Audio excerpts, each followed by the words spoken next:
looked me dead in the eye and he said, "There's a demon on the ceiling." Welcome to the Darkness and Dragonflies podcast, where it's not always rainbows and butterflies. It's your weekly dose of terror, trauma, and tea. Hosted by your favorite mother-daughter duo, Martha and Stephanie. I'm Stephanie. I'm Martha. And let's slap on that trigger warning and dive on in. Slap, slap. Jumping right into today's episode, we are going to be talking about haunted houses, and particularly the haunted house that we lived in.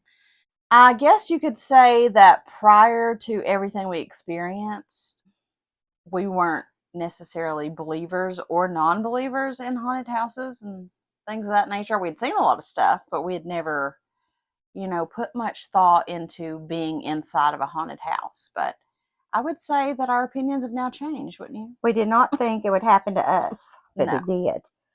It could happen to you too. Because we went for a long time with nothing. Mm-hmm. We were made believers. What's some of your first memories of that house being haunted? The first memories of the night, it would always be about 3 o'clock a.m. The bedroom door would fly open really hard. I remember you talking slam about against the wall and no one there. And that happened lots of times. And I would have something whisper in my ear, my name, several times. And I just kind of thought, well, I must be going crazy, and just kind of put it to the side. Mm-hmm. But it happened a lot. Well, I don't know if you remember this, but when I was about 13 or 14-ish, when this was after the new rooms had been built, I was laying on the bed reading one of those books that you read from the library and you have to test on at school. And I was reading one of those books and I had my little dog Juno in there curled up on the bed with me. She was just kind of minding her own business, chewing on a toy, and I noticed that she kept getting aggravated, and eventually she went to the foot of the bed while I'm reading my book, and she started barking and growling, kind of digging at the foot of the bed, and she was just really, really upset, to the point where I was like, "Juno, what is wrong?" So I was kind of creeped out. I thought, well, there's something on the floor, and I crawled to the foot of the bed and looked where she was looking, and there was a penny, and it was hopping across the floor, but it would literally like hop into the air, flip over one time, and then fall down. It did that 4 times. Just hop up in the air, flip over, fall down, over and over. And that's when I screamed for you. I was like, "Mom, Mom!" And I got you coming there and told you what had just happened. Yep, I remember that. You were terrified. Yeah, that was your first encounter. Yeah. And then you went and got that picture of Jesus and brought it into my bedroom, and we set it by my bed. So Jesus can fix anything. Oh, yeah. Yeah. So that was kind of our remedy to that situation, and we were kind of just going to brush it off from there as a creepy Pennie and not knowing what. I kind of didn't want to say anything. And then I also remember one time just being in the bed, laying there, and I heard something real sinister kind of just yell hello in my ear. It did not say my name or anything like that. I know you said you've heard your name before, but it literally just said hello. Just like really stern and kind of sinister. I don't know. I don't like things like that. Mine would say Martha. And it would say Martha, Martha. And it happened every 3 o'clock. That door would fly open and I'd wake up, look at the clock, 3 o'clock. And then I'd have that whisper in my ear, my name. Which is very creepy.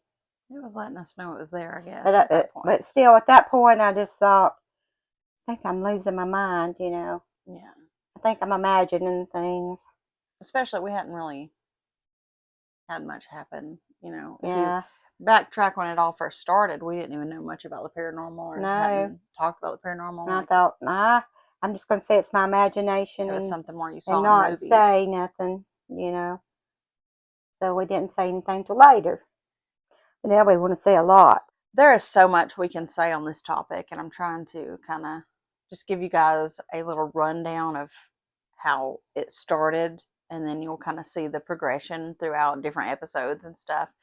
You'll get some different stories from this house, probably a lot on this show, and it won't be in any like specific order, but just stuff that comes to mind when we're talking about a specific topic on an episode or something. But I know if we want to just kind of go like fast forward to the big stuff, like get into the nitty gritty, the thing that stands out into my mind the most in this particular home was what happened to Raiden, which is my oldest son. Um, because it was right after a tragedy had occurred. And anybody that's read our book or heard about our book or anything is familiar with that. It's just the book's called What Doesn't Kill You by Martha and Stephanie Carpenter. You may be familiar with this story or you may not, but basically, we were dealing with the tragedy of losing a loved one that kind of spurred from everything that led up to where we're at in this story, particularly. But I just want to bring up the most prominent thing that happened to my kid, which was only about 3 years old at the time. Mom and I were in the living room, and Raiden, being only around 3 years old, he wasn't really processing that we were going through a hardship or a trial or anything. He was just kind of sitting beside me. Mom was across from me in the chair. I was on the couch, and Raiden was beside me on his knees, and he was pushing a Hot Wheels car on the couch beside me. And nobody was really talking because we just went through a tragedy and there was a lot going on. And that's when Raiden started watching something, like his eyes were obviously following something because he was well distracted with his little Hot Wheels and just playing and driving them everywhere, and to the point where he kind of like just has the Hot Wheel in his hand and he's looking up at the ceiling and he's just following something with his eyes. And I went to ask him, I was like, "What's wrong? What is it?" And he would go, "Shh." And this is coming from a 3 year old, which is a little creepy in itself. I was like, "No, it's okay, buddy." I was like, "What is it?" And he said, "Don't talk. It'll hear you." Again, creepy coming from a 3 year old. And I was like, "No, buddy, there's nothing there. What'll hear us, And he's like, "Shh." Just kept, trying to get everybody to be quiet. Continues to follow something on the ceiling. And that's when he looked me dead in the eye and he said, "There's a demon on the ceiling." So my heart dropped, and I guess yours How did could he too. know what a Because demon was? how would a 3 year old know what a demon was and to call it that? And, he's always been able to speak really good for his age, but he wouldn't have known some of the terminology he used. And again, he goes back to following something with his eyes, and I was like, "No, there's nothing there, buddy." And he's still just following something, and he kind of follows it to the right. And that's when he turns his head to the left and he's still looking up at the ceiling, and his eyes just sparkle and light up. And he said, "It's okay now, Mommy. Michael's here to protect us. He's got a big blue light and a big knife. He's here to protect us." And He saw Archangel Michael with a sword. yeah. Yeah. So we kind of just looked at each other and he's like, "It's okay. It's okay." Well, he's watching kind of two places at this point. Like sometimes he'll be looking like where he saw Michael, and other times he's kind of following something else on the ceiling. And then eventually he just gets confused. He's watching something like it's walking through the house. And he's like, why can Papa go through the wall? And why is he wearing different clothes? So my jaw kind of dropped at that point. Like, what? Like It's hard to that's, believe, yeah. yeah. It was something like, "It's okay, buddy. There's nothing there. Let's try to redirect him," is what I thought. I was like, "You Mm-hmm. want to read a book? You want to do something?" And that's when his little mouth dropped and he called out my dad by his first name. And he did not know him by his first name whatsoever. So all of this is going on, and I was just kind of in shock. I didn't know what to do. So I was going to try to take him and lay him down in his bedroom. And we were walking through the house, and we got to the den area. So you'd walk like he was saying he could see him go through the wall around the dining room wall. So you had to pass that wall, go into a hallway, and go to the left to go into the den. So we are now in the den, and I was going to take him to the bedroom, maybe read some books or something, just kind of redirect him, get his mind back on something different, you know. And he said, "But Mama, the demon said," and the kid was speaking in tongues. That's so freaky. And I was like, no, no, no. I would never let him finish it though, because whatever Yeah, he was trying to say, I was like, no, we don't say that. It says bad words, because I didn't know what to there's something bad. You what to could do tell. or how to react in this Yeah, you could circumstance. pick up it was something bad. But I was like, no, we Yeah. don't say what it says. It's saying bad words. And he said, but the demon said, and he kept trying that and trying that. I never would let him. And I was trying to just get him on through the den and not stop and talk about that. You know, I wouldn't let him just stop there and tell me. So I was like, come on, let's go. So we go on into his bedroom and kind of get redirected. And at that point, everything was kind of like calm as far as Raiden goes. But I think, if I'm thinking correctly, you can correct me if I'm wrong on this, but wasn't it the next day that the doorknob started jiggling? Like something was trying to come in Yep. from the outside? It was And we thought it was shaking, somebody. shaking, Hmm. shaking. Because I went thinking somebody was trying to break into the house when you came and got me about I that. know. And I went and got a weapon thinking that somebody was physically trying to break in. I went and got a weapon and ran to the door because I could hear it too, and you could see it jiggle. So I ran. So if anybody had been there, I would have seen them because it was still moving as I approached the doorknob, and there was just nothing there. It was gone. That happened several times for like 10 days, I think. The same thing happened every day for about like 10 days. It was like something trying to come Yeah, in. and That also the dolls that we bought. Yeah, the dolls I bought at the thrift store. The little man and a little woman made out of paper, but they looked real. And I thought, oh, they're so sweet. I yeah. If we thought, backtrack to those, like yeah, that was something that creeped me out from the time I was young to the point where you guys had draped those towels over them. yeah. I mean, when I first saw them, though, I thought I can't leave these here. They look so real. So a little man, a little woman made out of paper, but they looked like real. So you were scared of those, so we draped something over those. It was like little hand towels or Yeah, something. so you could not see them because they freaked you out. And for a long time, I did not want to get rid of them because I liked them. Yeah, I don't know what it was about them. Like even when I was young, they creeped me out. But even as I grew older and even liked creepy dolls and things, that was just not I my know. cup of So tea. one Those day, dolls were not the same. one day I agreed to get rid of those. So So you had brought them down and we uncovered them for the first time yeah, since I was little. and I still liked them, and you still hated them. So And then I know Dad had a fire in the fireplace and we were kind of discussing what to do with these dolls. yeah, And Dad's like, "You want to just burn them?"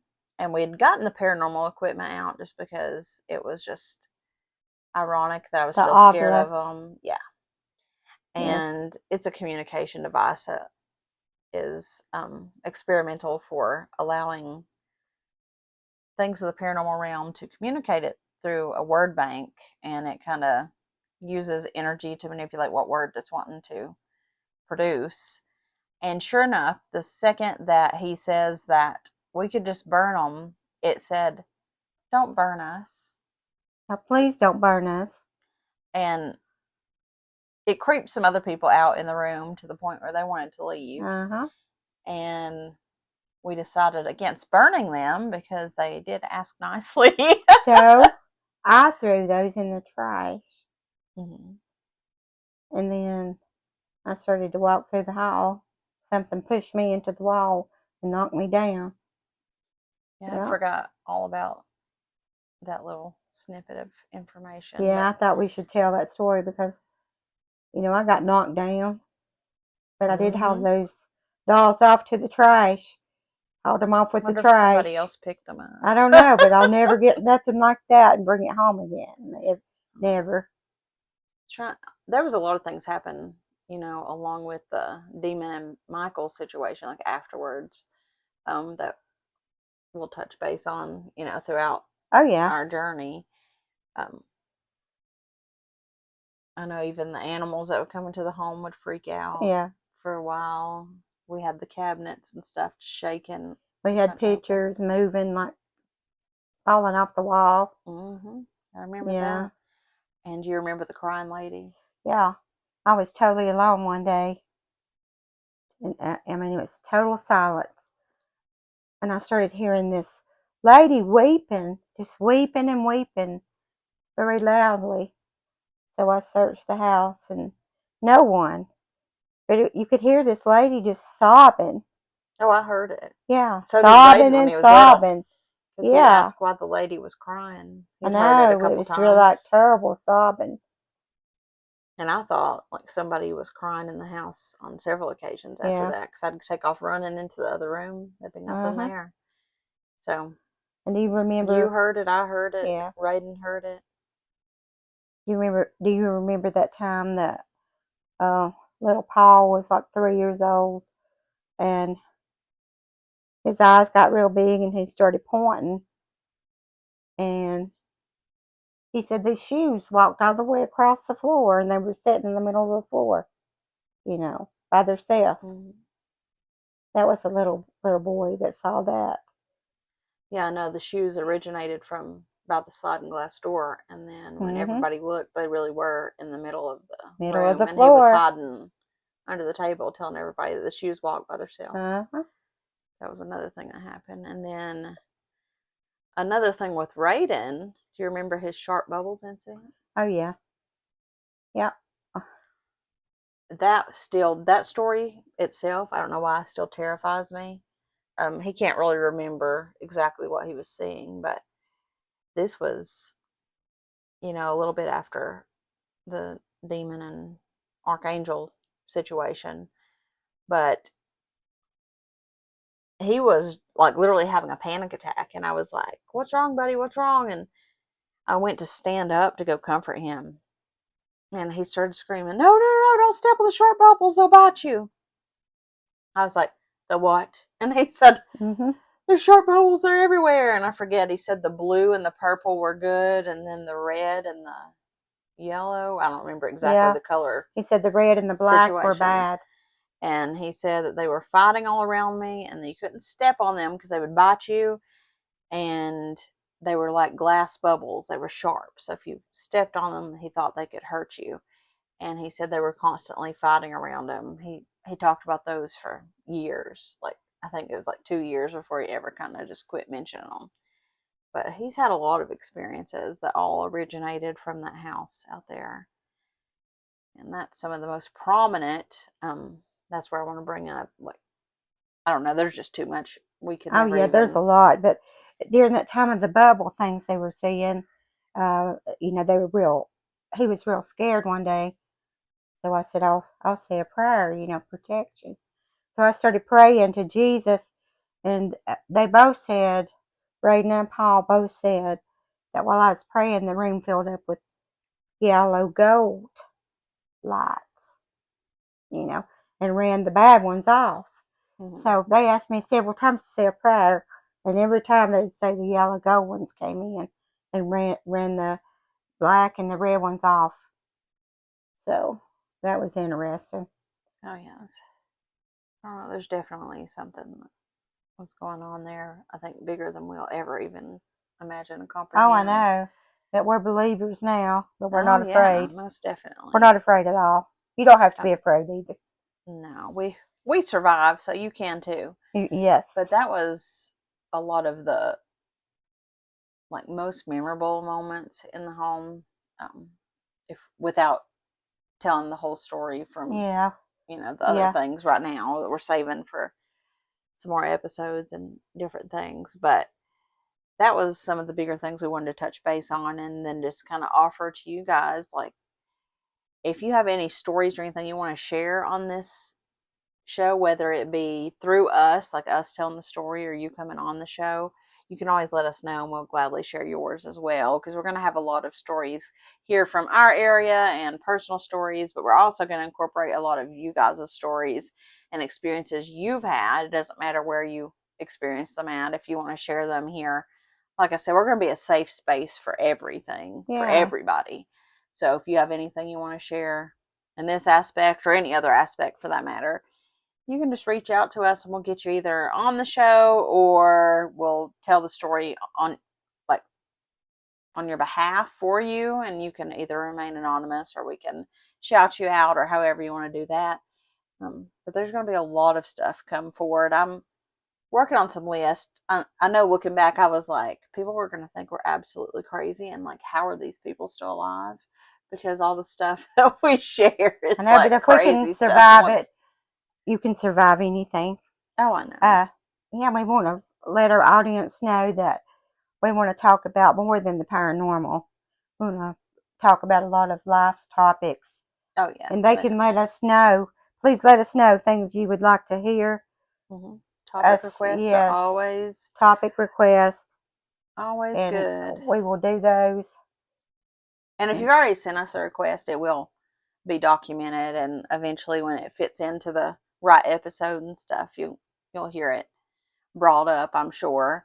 If you've already submitted something, and if you've got something to submit, just send it our way and we'll get it up and going and get some episodes and stuff going based on your topics and your stories and anything you want us to look into more, or anything, even if we don't have experience with it, if it's just something you're like, hey, I'd like you to look into this and give us your opinion on it, your thought on it, we'll do it. Like, even if that's true crime cases, that kind of follows in with the tea topic. We kind of kept this channel really open because the terror will be kind of like the paranormal and scary stories, and then the trauma will be like anything, kind of like last week's episode. We talked about domestic violence. We'll have a bunch of our own personal trauma, maybe some of you guys' trauma.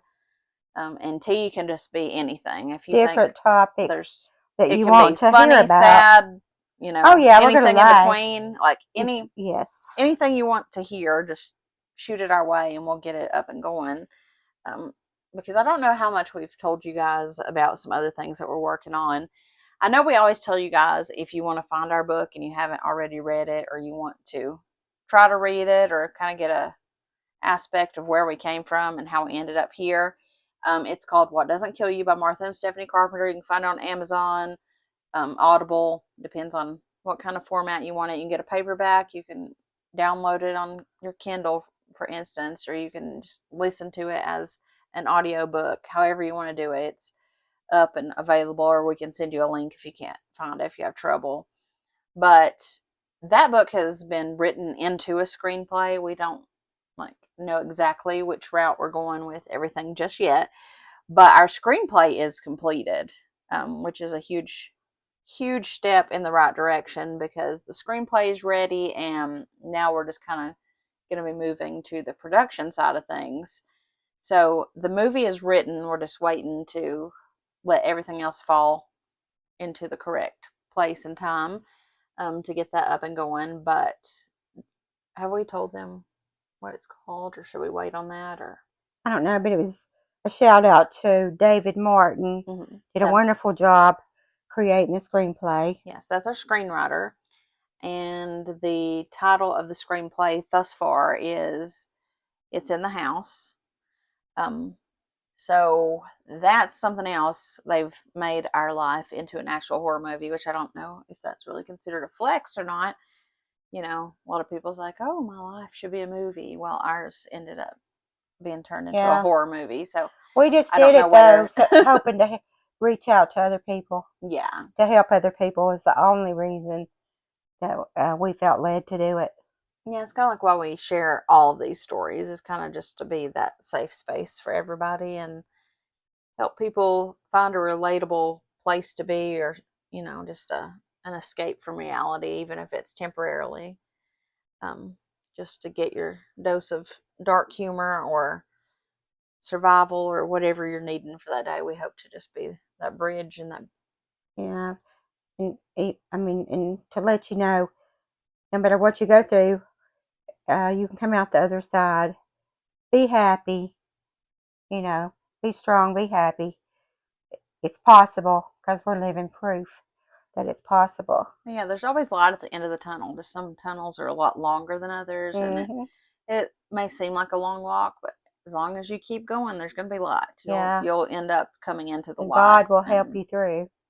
God will help you. We'll help you any way we can. We'll just be this big team, and we're hoping that everybody's enjoying our show thus far. And we want to thank everybody that has listened or reached out, anybody that shared our show, anybody that's commented on our show. Every little thing you do helps us, and the show's helping us as much as it is you guys, Oh just yeah, by it being helps. therapeutic and And we do get being silly at times, so just overlook us. just being an outlet for us as well. So just as much we are thankful to you guys and every single person that's took the time to listen or just say hello. Yeah, All of that matters to us. You guys are absolutely amazing. If you're looking for us on any of the other platforms, we're finally getting them all pushed out there one by one, but you can find us at Dragonflies Pod on any of them. That'll be Instagram, X, um, YouTube, all of that. It's always just at Dragonflies Pod. So that's just DragonFliespod.